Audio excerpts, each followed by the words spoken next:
Welcome back to another episode of Life After Ball, where we connect basketball to art, business, and culture. And today we have a very, very special guest with us, Shafique. He's one of the OG in the basketball industry, where even maybe before Ballislife or at the same time as Ballislife. So I will just let you introduce yourself, who you are. Thank you very much. My name is Shafique. Currently, I'm working for the Montreal Canadiens as a senior videographer. But before I was hired by the Montreal Canadiens, I was out here in Quebec filming basketball in college, high school, and universities. Excellent.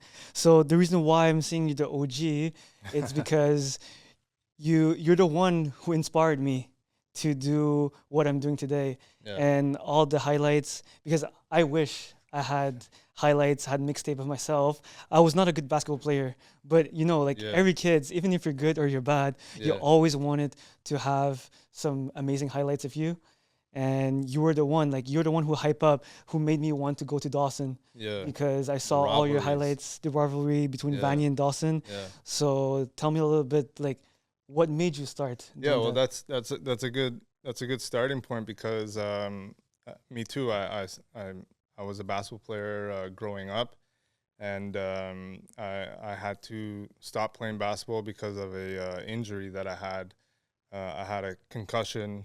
They called it a grade 2 concussion with memory loss. So pretty much all of my life before maybe 15, 14, it's very vague, memories, my family members would be like, hey, Shafique, do you remember when this happened or that happened? And I'd be like, I don't, and it's kind of sucks, but I had a concussion. I started playing back after the concussion. I think it was a month or two. I had to not do any sports, not be active or anything like that. And once I started back into the gym, practicing and stuff like that, I just wasn't the same player. I was a pretty good 3-point shooter. I was a point guard. And my perception just was a little bit off. So I knew I wasn't the same player. And in 2005, this was in Ontario where I was growing up. And I moved out here in Montreal in 2005. And I went to this high school called Lauren Hill Academy in Ville Saint Laurent. Mm-hmm. And I was like, you know what? I'll try out for the high school team. I tried out for the high school team. I just wasn't the same Shafique as I was prior to the concussion. So I played 1 year, and then I was like, I'm not gonna play again. And I just wished that I had tape. Back then, from 98. Maybe, or 99, from when I was 9 years old until I stopped playing, which was 16. I don't have any tape. I don't have any footage of me playing, and I'll tell people, yeah, I was really good, I was scoring all these points, I was dominating, but they're like, oh yeah, you have any proof? I think nowadays, if you don't have tape, you're nobody. Yeah, exactly. But back then, tape wasn't a thing. Right? Maybe by 99. You had VHSs. People would be recording with the big ass cameras with the VHSs and stuff like that. But there was no parents doing that back then. And all I have is my family that knows how good I was and how I was playing. So that just led to me figuring out, okay, I had a goal of possibly playing basketball in the future, maybe in the NBA, but once that dream was sort of not there anymore, I was like, well, what else can I do? I still love basketball, I still love sports, and so I decided to pick up a camera, and I started filming. What was the first one? I think I went with some friends to a Dawson versus Vanier basketball game, maybe in 2005 or 2006. I think Kevin Loisel was playing for Dawson on the Kyle Desmarais. Oh, wow. Maybe. Okay, yeah. Is that his last name? Yeah, Desmarais? Desmarais? Yeah, exactly. Yeah. And on the Vanier side, who was playing? Ernst Laroche was playing. with Durrani and That's crazy. that team out there. Yeah, way back, like That's 2005, crazy. 2006. Yeah, I was filming there, and like I had like this little flip camera. I can't tell you the brand because I have no idea. I must have just bought it like.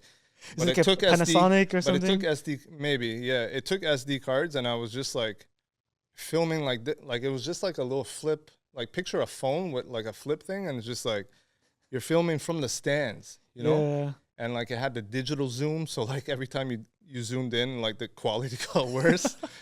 Like a Motorola phone or something Exactly, like that. exactly. So like I would just like film, and like the next day I'm like, I get into iMovie onto like a MacBook Pro 17-inch. They don't even make those anymore. Yeah, you know, those good 17-inch. It's 15 or 17 yeah, before. Yeah, exactly. So I would edit something on iMovie. I posted it on YouTube, and like within like, I don't know, a week or two, I had like 3,000 views.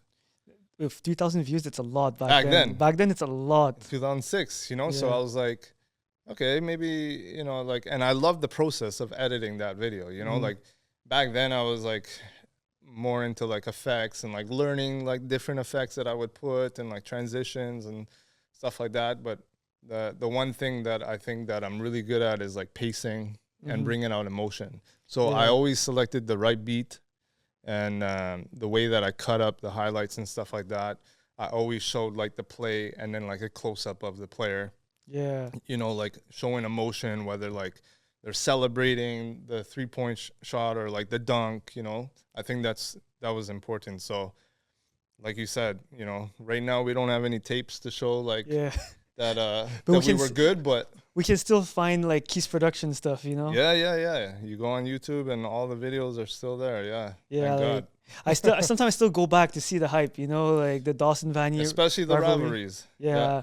Like I think one of my first, maybe in 2015, like because you stopped and I was like, someone needs to do the Dawson Vanier rivalry, so I need to bring it back. That long? Yeah, 4 like years I think nobody kind of like throw it back to what you did. So, and that year I think like Dawson Vanier was a hypest matchup of the season. So we brought it back. I think we did 4 parts on Hoops Sunrise. Okay. And it was like a tribute or like a throwback to your content, you know? It's crazy. I gotta check that out. But like, yeah, the Dawson versus Vanier. I went to Champlain after Laurel Hill. I went to Champlain College, and so you started before or after Champlain? I started just briefly before. Oh wow! Like right before, but like Champlain is really where it took off, because in 2008, my first year at Champlain, we hosted the national championships, and my teacher, my film teacher at the time, knew that I was into basketball. And he's like, do you mind, you know, filming every single game and then we filmed on mini DV tapes back then, filming every single game and then giving it was like a team project sort of thing. And then you would give it to like the editor and then he would edit a piece and then they would post it online on Champlain. And I was like, yeah, for sure. Like, I'd love to do that, you know? And like, from that experience, I got to know the players. I always had like a natural instinct of like where to be, to not be too much in their face, but also you're talking about like a time where people weren't familiar with cameras in their faces, you know, like coaches, like if you think about John D'Angelis, that was the coach of Champlain. Like he was a pretty stern guy, you know, like he was about his business and like he didn't really like cameras, but by the end of it, you know, like he warmed up. I hope he warmed up to it, you know, like I haven't really talked to him, but like just based off of like feeling and stuff like that. But I would film the nationals and it was a success. The CCAA, the Canadian Collegiate Athletic Association, loved what I did. And the marketing manager of the CCAA actually reached out to me afterwards to ask if I would like to go to Calgary, I think in 2010. Yeah. Was the next one that Champlain was involved in, you know? And then from there, like I just started building a name. But yeah, the rivalries was really where I feel like I was in my element, I was in my zone. And I feel like maybe I played a part in that rivalry, you know? Like, creating that content and putting it out on the web for everybody to see those matchups. And I think without you, nobody would be talking about that rivalry. Like nobody will be like, okay, that was at that level of hypeness. And it was documented, right? It's documented. It's online to see. You know, it's one thing. Going back to me not having tapes, you know, it's like I could say I was good, but there's no tape. But now, if you want to say, oh, do you remember the rivalry between Dawson and Vanny and the 6 volumes or 7 volumes that Keehs Productions created back between, I think it was like 2007 and 2010 I think it or was 11 like, or something like that? I think it was like 2007 all the way to 11. Yeah, I think you did a small comeback in 2012 and you did like some small stuff in 2013, but I think that was your last content. But you did another comeback like at Momo or something like that like a few years back. Yeah, so my mentor, Ronaldo, he works for Primo Productions. He's the owner of Primo Productions, and he pretty much ran football. Yeah. Anything and everything to do with football. And then now, like, he's, like, branching out into other sports and stuff like that. And anyways, he was taking care of the championship that was held at Momo. And so he reached out to me to help him with that because he knew what I was doing. And he trusts, you know, my eye and my vision in filming and editing. And so I made a little comeback. That piece when you made a comeback, like I knew it. I knew it was you. Like when I saw it, I'm like, okay, it's an OG who did this. Yeah, like, that's cool, man. Yeah, like cool. I think I remember like you did some like After Effect or something with the brick wall and stuff like that. Yeah. Like when I saw that, I'm like, that's Shafique for sure, 100%. Like, for sure. But the what I wanted to say, though, the reason why I had to stop is because in 2011, I had an opportunity that I couldn't let down. You know, like the hockey team here in Montreal is the Montreal Canadiens in the NHL, and they put up a posting asking for a video editor.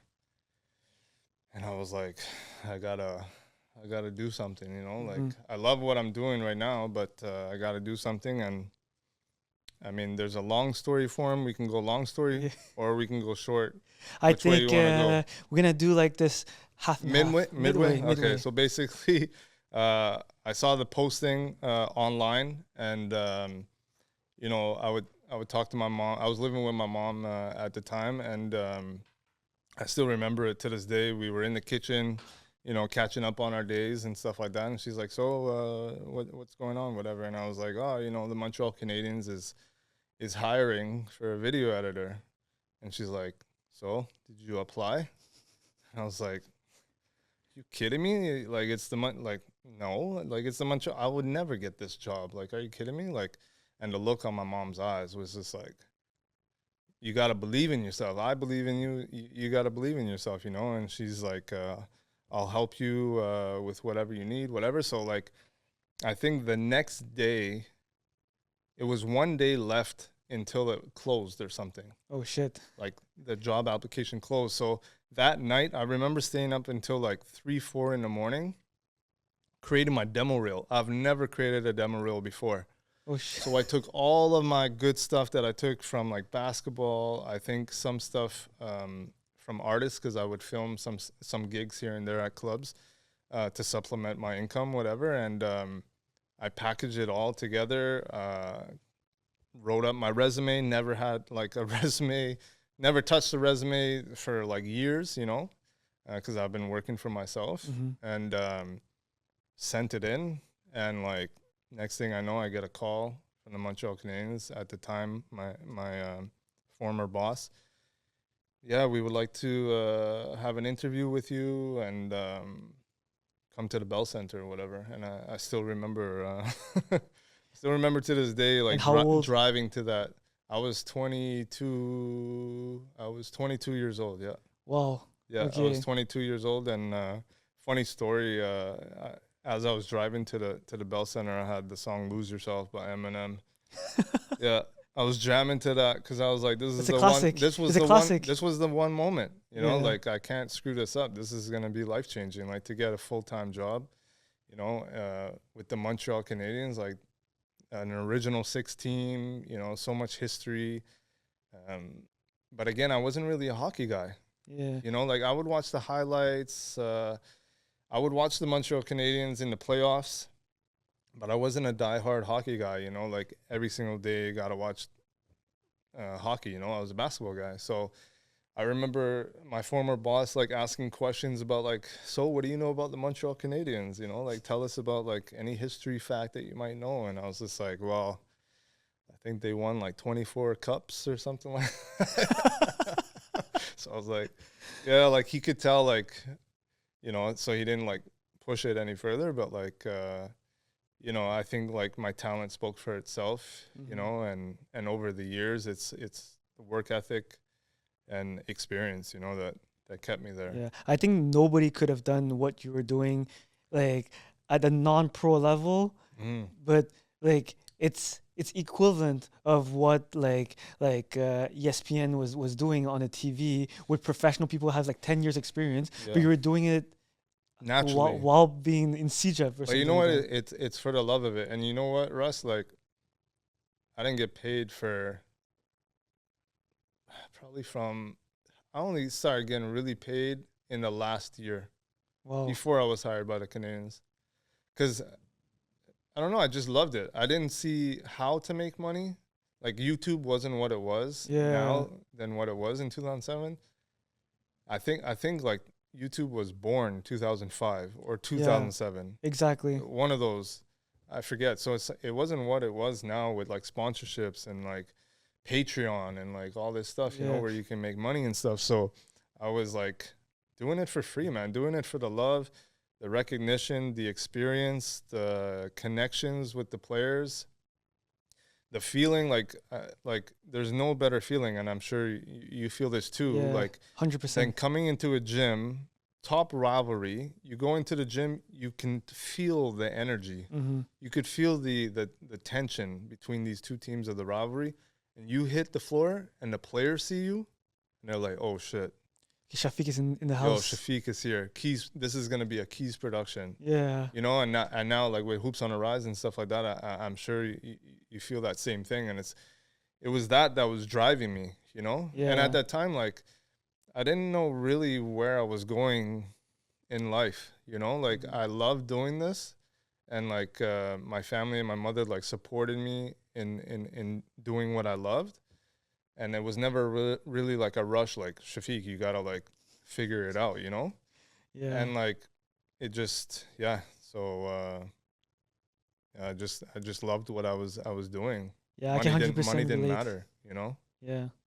Like I can relate with you because like that's exactly what my mom did to me. Like she always tell me, do what you love, enjoy it, and make sure that you're just happy and you can put food on the table. Then you're all good. And 100%. And how did you feel when you left a sports that you love for a sports that you didn't know much about? Yeah. So my first year with the Canadiens, I knew that I didn't want to ditch like basketball, you know. Like I still remember like well, actually, like maybe a year ago or something, I was going through my YouTube videos, and there was comments that I found of people saying, "Are you still doing this anymore?" Or like, "Whatever happened to Keehs Prod?" Or whatever, you know. Like, because my exit was like, I didn't tell anybody. Yeah, you like, just disappeared. Just completely disappeared. No more Keehs Prod. The next Dawson versus Vanny, there was no Shafique on the sidelines, you know. And like it was it was just like cold turkey. And my first year with the Canadiens, like it was the same, because it was the same in the sense that like you're still creating highlights, but for like pro level athletes. But I felt like obviously the resources are better, you know, like you have access to the effects and money to buy effects and like stuff to jazz up your highlights that might have been like a bit better than what I was doing with Keehs Prod. But I mean, it is what it is. Like I left. YouTube wasn't what it is like now, so it's not like you can talk to like your fan base sort of thing, you know. But still to this day, like I think I was at Chris Boucher's summer. Yeah, it is, with Ibrahim. They have like this summer basketball tournament. He here in Montreal the past 2 years. Maybe like the CB Elites or something like that when they have the only AU team. Not CB Elite. I think it's Chris Boucher. Yeah, I think him and Ibrahim. I know Lugans did one. Yeah, Lugans he did a camp. Whatever it is, like they had a tournament here at Jerry Park maybe a year ago or whatever, and like all these ex players like that I used to film came up to me. It's like, oh my god, like where have you been? Like I haven't seen you. Da da da. Like Alex Paquin, I used to film him like way back when he was a kid playing for QC United, you know, and like we spoke for a while and like where our lives are right now. I think he was injured also with a concussion. Yeah, so we related with that, you know, and it's just it's been cool. It's been cool, but there's some aspects of it that I miss, you know. Yeah, because I'm not the man, you know, in Montreal, you know. Like, no, you're still the man of the NHL. you won from Siege of Canton to a professional sports. Back then, there was no professional basketball team in Montreal. Now we have the Alliance, we have the Tundra, like, but still, it's NHL. You know, like there's beside the Raptors, which is not in Montreal. That was a dream, by the way. Yeah, the dream was. You're reminding me, you're taking me back to 2011. So the dream was, okay, I'm going to get my foot in the door into professional sports with the Montreal Canadiens, build up my portfolio, and then work for the Raptors. But then over the years of visiting Toronto and stuff like that, I ended up just not liking the city anymore. And I was like, you know what? I like where I am. I like Montreal. Like I like how cultural What did you like about Toronto? What did I like or didn't like? What you didn't like? Just how, like, and I mean, everybody says this, but I feel like it's the mini New York, you know? It's just like hustle and bustle and like fast-paced capitalism. Like, there's not much slowing down, you know? Like, there's not much like greenery, not much like green parks, I feel like, you know? Like, whereas here in Montreal, like, I just feel like it's like more, it doesn't feel like hustle and bustle, you know, like it's very like a relaxed vibe. Like the day by day, you like you're healthy, you just do like you walk to the park, you go for a local coffee shop at the corner of the street, and like I also don't like how, like, I guess how big Toronto was too. Like it takes a while to get from one point to the other point. It's like or you're paying like excess amount of money to like live downtown Toronto. Me it's more the real estate the problem. That's the only thing. The like real estate, like for sure. Why would I pay double the rent while I have the same thing, maybe even nicer for half the price here? Right. So I used to love Toronto so much, but like every time I my friends tell me let's go for a road trip because there's so much Asian food there. So I always go there for the food. But the more I go, the more I'm like it's the same thing. Like anyway, like no, but Montreal is. So I made that decision, and this was years ago, and I was like, you know what, I'm happy if I stay within the NHL. You know, like with the Montreal Canadiens, I'll grow here. So if you get an offer today, what would you do? For the Raptors? Yeah. I don't know, man. I think like part of me, like I would love to work and experience the NBA. Mm-hmm. Just to see how they work, because like we were discussing earlier, you know, I just got back from a road trip in Boston, Montreal versus Boston, and the Denver Nuggets was staying in the same hotel as us, and just like little things like dress code is different. Mm-hmm. They seem like very laid back, you know. Security is different. Just like little things like that to see. Just how, you know, that league like functions, you know, I think it would be cool. Yeah, I feel NBA has more like the cool hip hop culture, like the sneaker vibe. Yeah, like you can go in a game with a hoodie or like with a sweatpants or something like that. It's cool. Yeah. But I think the NHL, it's always like suit ups, suit and tie. And that's the dress code, and I also feel like which would be cool with the NBA is like. I feel like the players have more like personality, like they're more approachable. Maybe they're more used to being on camera. Yeah, maybe, or they like being on camera. Yeah, I think that aspect of it could be fun too.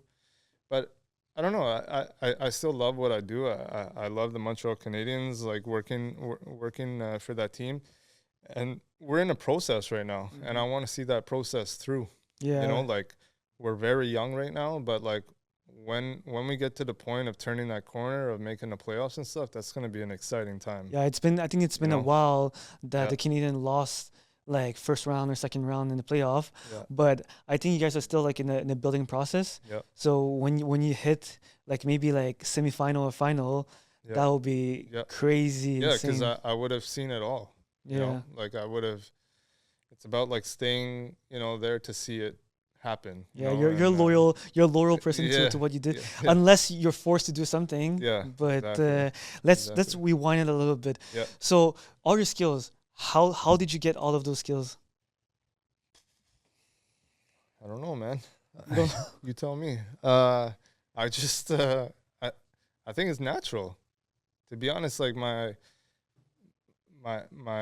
vision of how to shoot, what to shoot, when to shoot, the feel of being around players, whether they're like amateur athletes or pro athletes, it's all like, I didn't watch videos on this. Like I didn't learn this from anybody. I didn't learn but like video editing and stuff like that, of course, like I would watch like Larry Jordan. Do you know who Larry Jordan is? I hear I don't. He's like an old school like Final Cut 7.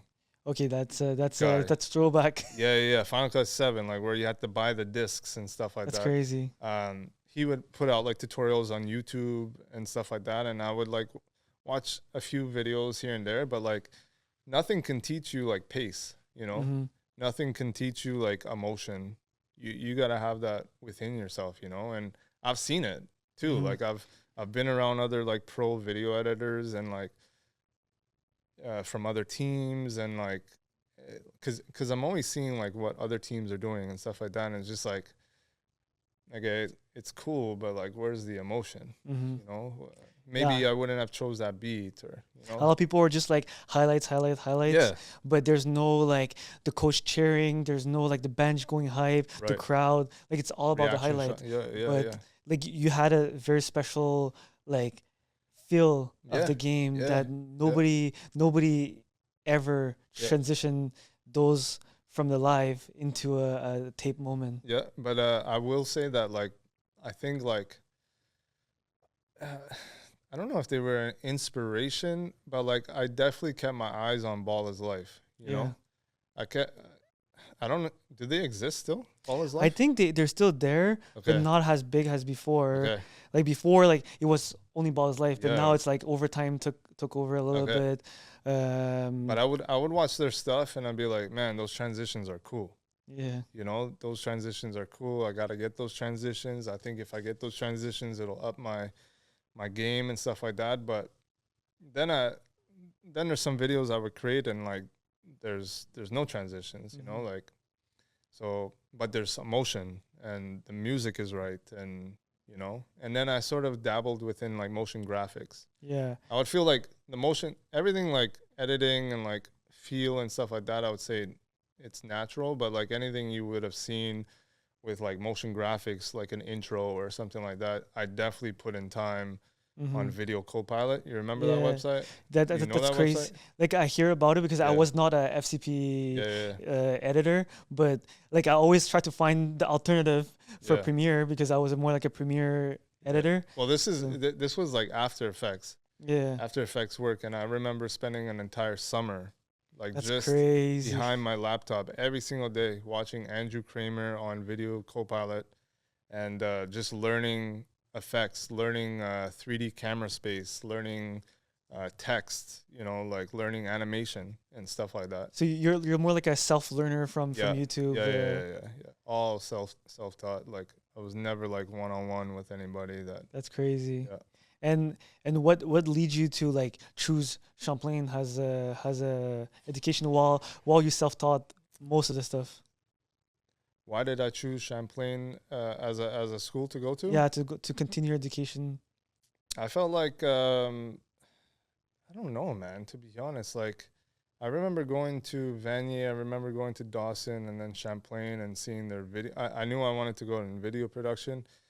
And Champlain had this cool thing that, like, the first semester was sort of like a tryout that no other, like, college had. Like, they would have, like, the first half of the semester or first semester would be, like, you would have video, you would have photo, and then you would have, like, DISA, which was like motion graphics slash like how do I explain it, like 3D modeling. Like if I say 3D's max, do you know that? No. Or like Cinema 4D. Yeah, Cinema 4D. Yeah. So like 3D stuff, you know. And so like you would spend that semester like learning all of this stuff, and then like at the end of the semester you got to figure out what path you want to go on, which I thought was pretty cool, you know. Like I knew that I liked video, but the aspect of like photo and like the 3D stuff, I was like, or like drawing and stuff, I was like,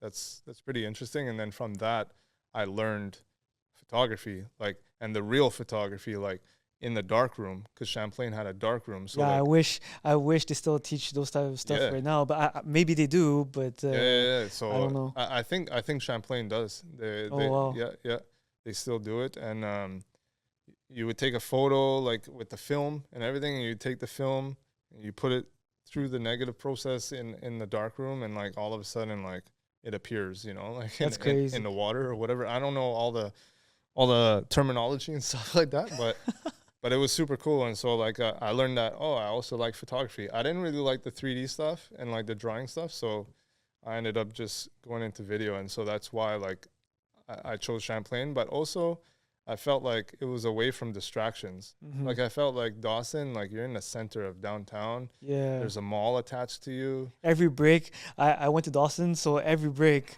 like it's either you go to the cafeteria or you go across the building to go to Alexis Neon to just eat and shopping, eating, and there were like a cinema in front. So like way too much distraction. Right, exactly. And Vanier too. I felt that like there was a bit too much distraction, and like Champlain was like a little island, you know. But like everything happens for a reason, you know. Like I had no idea going to Champlain that it was like at the time like the place to be if you were a basketball player. Yeah, you know, like they were at the time. I don't know what they are now. I haven't been like involved in college basketball in so long to know what's going on and the trends, but at the time, like they were the number one. Like if you wanted to be recruited for D1, you went to Champlain. Yeah, you know. And so like we had like all the stars on our team, you know. And like what a first year for me to like be able to film like Randy DeZuve, Nico Cochran, Jason Rodney, a killer 3-point shooter, Adam, I can't pronounce his last name, he's gonna kill me if he sees this, but Adam C. I'll say Adam C. Yeah, he was the brother of the head coach of BEFORE right now. Exactly, yeah, he was a killer. Ibrahim, like all these guys, you know, Charles, crazy dunker, Yan Charles, like.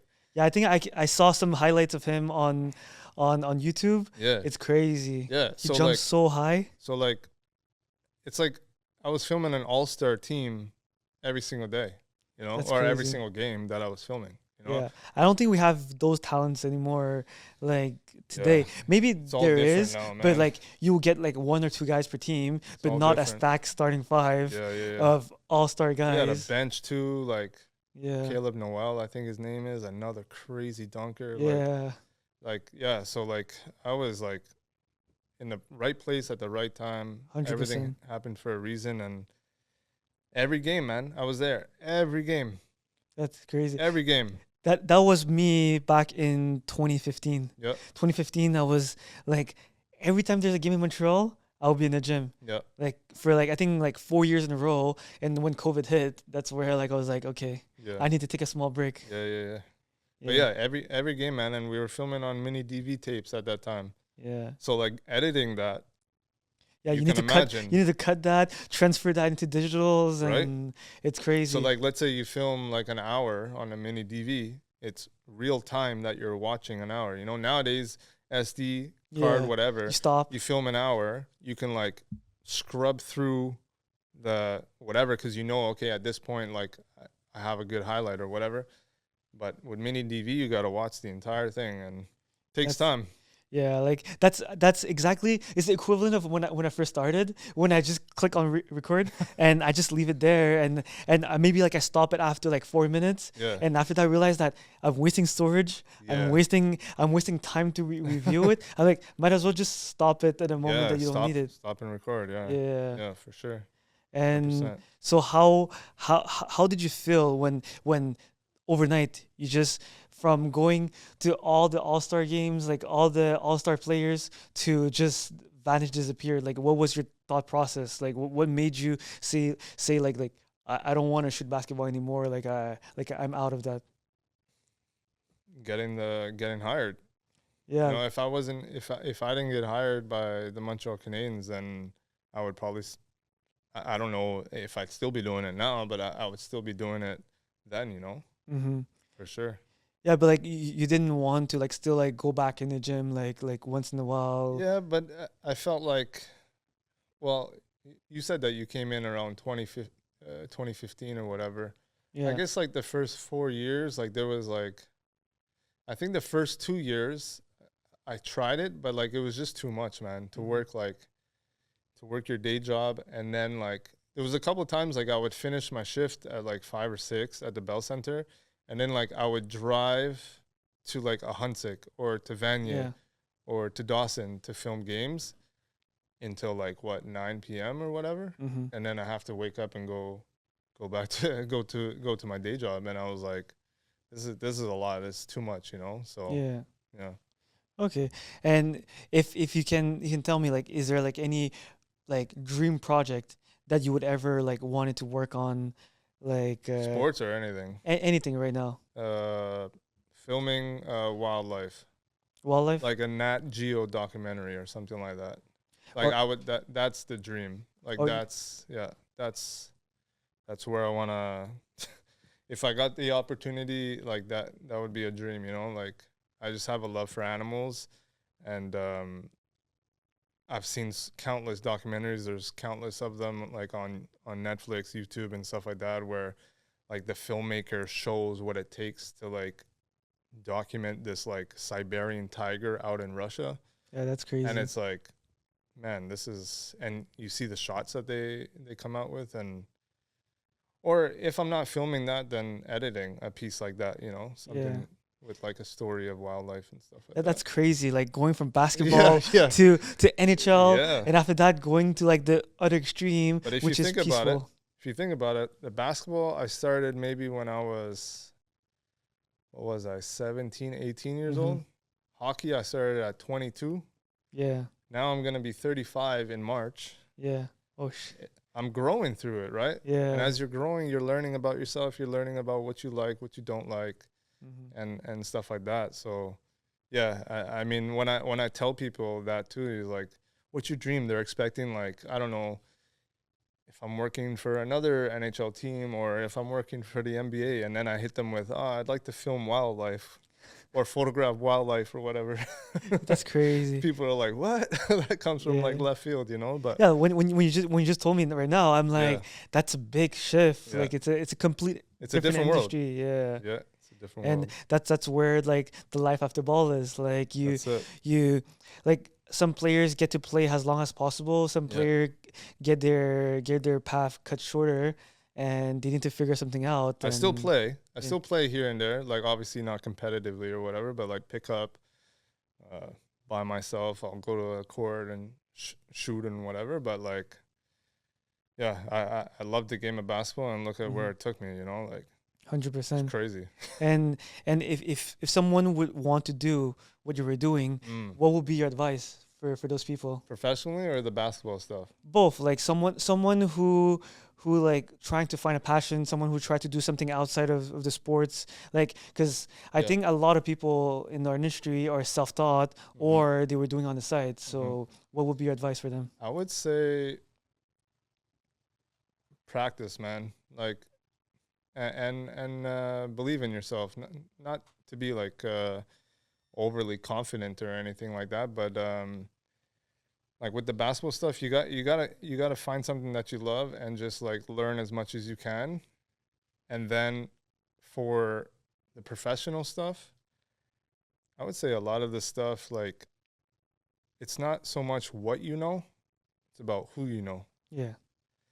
You know, and I think that's a big thing that people don't realize is like, if my former boss didn't see what he saw in me to hire me, I wouldn't be with the Canadians right now.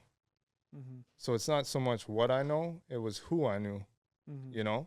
And like with the basketball stuff, the amateur stuff, again, I knew the teacher that then put me on to, you know, the courts of the Nationals for the first year in 2008. And then from there, it spiraled to like the marketing manager of the CCAA. Yeah. It's who I knew that got the key. So I would say like networking is very important. You know, like a lot of times, like me, I'm a pretty like shy person, you know, like I don't go out there to network and stuff like that. But if you could like get your name out there and be like a good person and like, you know, talk to the right people, I think that's gonna help you a lot, you know.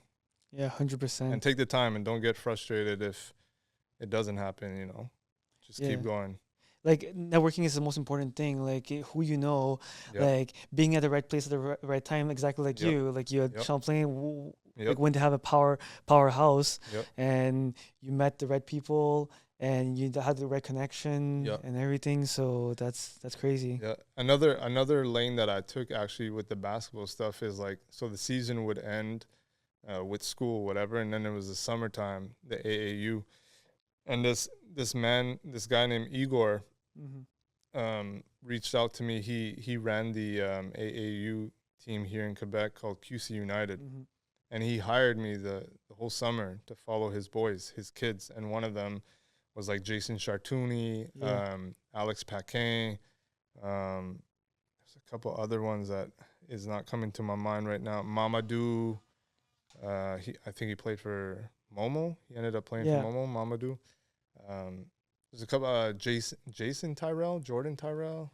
Like I think I hear Jordan both of those. Tyrell, I think, but they were kids, man. They were like, I don't know, under 16, I think. And we would just go to the States, like Albany, New York. I think there was one in Connecticut. QC United was the AU team back. Yeah, well, there was Brookwood Elite too, right? And they also reached out to me to ask, but obviously, like, I didn't have other cameramans and stuff like that. I was a one-man band, but yeah, I also did that, and it was a lot of fun, a lot of experience from that, because for that there was a lot of like business going on too, and I learned the business aspect of actually getting paid for what I was doing, because like I was telling you, I wasn't getting paid. Yeah, that's a very good point. Like I want to mention like how like back then you were one of the first one. How did you came up with the pricing? How did you turn into a business? And how did I come up with the pricing? I think it was just like